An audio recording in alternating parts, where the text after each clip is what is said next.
Bienvenue donc dans cette vidéo où l'objectif est de faire une simulation sur tableur de quelques expériences aléatoires. Alors, la première expérience qu'on va simuler, ça va être le lancer d'une pièce de monnaie à l'aide d'un tableur. Donc ici, moi je vais prendre Excel. Donc l'objectif, c'est d'avoir ce genre de choses où on veut simuler le lancer d'une pièce de monnaie.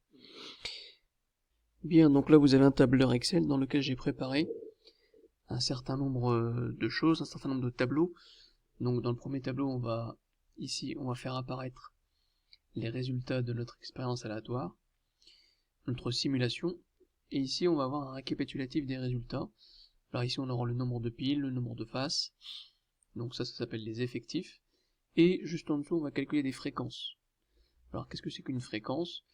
Eh bien c'est le quotient, par exemple la fréquence d'apparition du nombre piles, ça va être le quotient du nombre de piles divisé par le nombre total d'expériences. Bien, alors déjà il va falloir saisir quelque chose qui va nous permettre de simuler.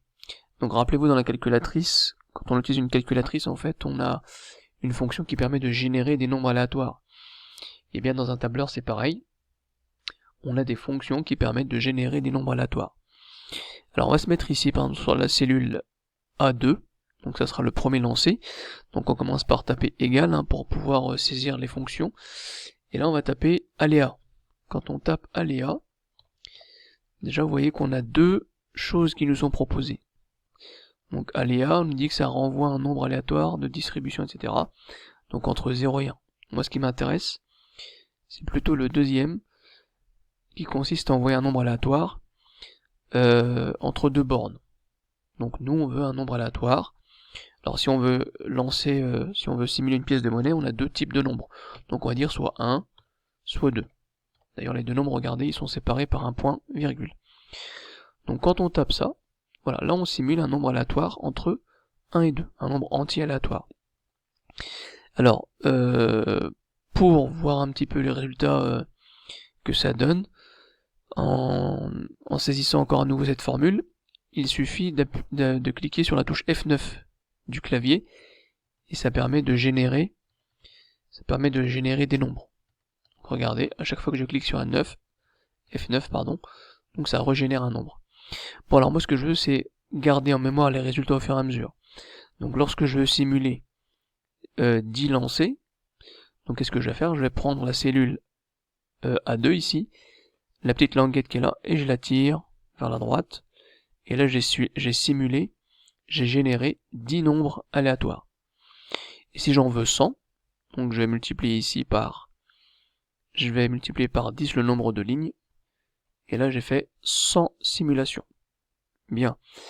Alors maintenant, je vais aller un peu plus loin, je ne veux pas faire apparaître des 1 et des 2, mais je veux faire apparaître soit le mot pile, soit le mot face. Bon, il y a un petit programme à faire, donc j'enlève tout ça. On va reprendre exactement la même chose, c'est-à-dire on va reprendre aléa, donc la fonction elle est là, mais cette fois-ci on va rajouter des éléments. Donc regardez cette formule ici. En fait, c'est pratiquement la même formule. Alors au passage, quand on veut saisir une formule dans un tableur, faut absolument mettre d'abord le égal. Donc regardez ici, je mets, alors c'est pas if, c'est si. Donc si le nombre aléatoire, alors je vais l'écrire en entier, ce sera peut-être plus simple. Donc regardez, donc je mets, hop, si quoi? Si le nombre aléatoire qui est généré entre 1 et 2, si c'est 1, alors je veux que ça m'affiche pile. Donc je mets des guillemets et je tape pile. Sinon, point virgule, si ça me donne pas 1, donc ça va me donner 2. Donc je veux que ça m'affiche face. Et donc là je tape face. Donc voilà la formule à saisir, regardez bien.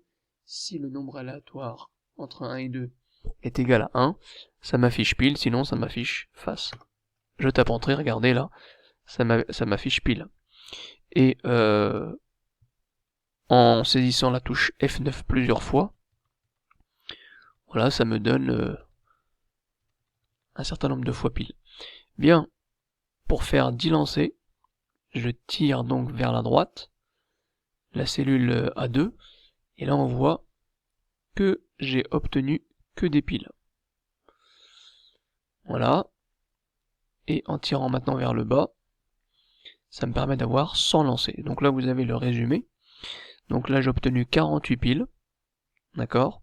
Alors d'ailleurs comment on fait pour avoir l'affichage de ce nombre? C'est très simple à regarder. C'est une fonction également. C'est la fonction nbc. Donc la fonction nb.si, ça va compter quoi? Ça va compter tous les mots piles dans la plage bleue là. Alors qu'est-ce que c'est que la plage bleue? C'est la plage qui va de la cellule A2 jusqu'à la cellule J11. Donc de A2 jusqu'à J11, j'ai 100 cellules. Donc sur cette plage là, ça me compte tous les piles. Et donc ça m'en a comptabilisé 52. Alors remarquez qu'à chaque fois que je clique sur F9, en fait ça me relance encore 100 lancers. D'accord?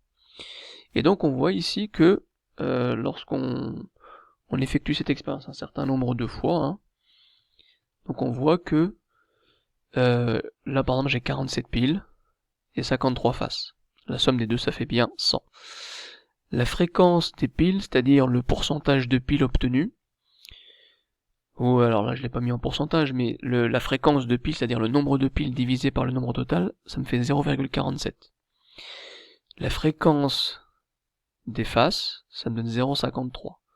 Et on voit que ce sont des nombres qui sont très très proches l'un de l'autre. Hein. Donc lorsqu'on simule, lorsqu'on lance à chaque fois, regardez. Alors pour obtenir ce graphique là, c'est très simple, hein, on fait CTRL, on sélectionne pile puis ce nombre là, on sélectionne face puis ce nombre là, on fait insérer et on va dans graphique. Voilà. Donc vous obtenez ensuite ce graphique. Et on voit que le nombre de piles et le nombre de faces, hein, ils sont sensiblement égaux. Et la fréquence, regardez, la fréquence, j'ai 0,49 et là j'ai 0,51. Alors qu'est-ce qui va se passer si j'augmente le nombre de lancers? Là j'ai 200 lancers, on a 0,49 et à nouveau 0,51.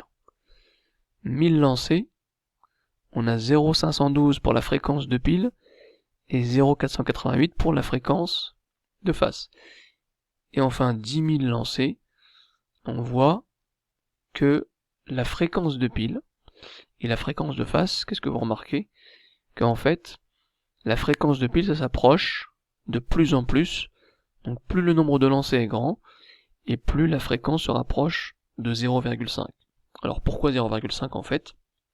Parce que c'est la probabilité d'obtenir le résultat pile. Et donc le résultat pile et le résultat face, leur fréquence, eh bien plus le nombre de lancers est grand, et plus leur fréquence tend vers un résultat théorique qui est la probabilité d'obtenir pile ou la probabilité d'obtenir face. Donc voilà hein, ce que je voulais vous montrer par rapport à cette simulation de d'une pièce de monnaie à l'aide d'un tableur.